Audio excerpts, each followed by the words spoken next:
The good news is I've already tricked you into starting your paper.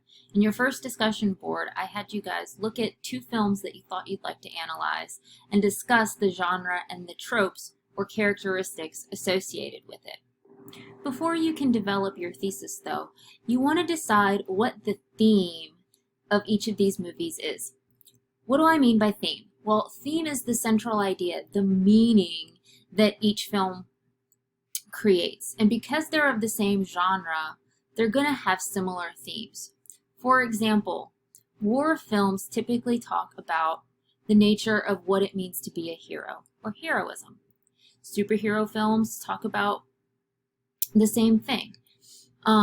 Romantic comedies or romance movies discuss the nature of love.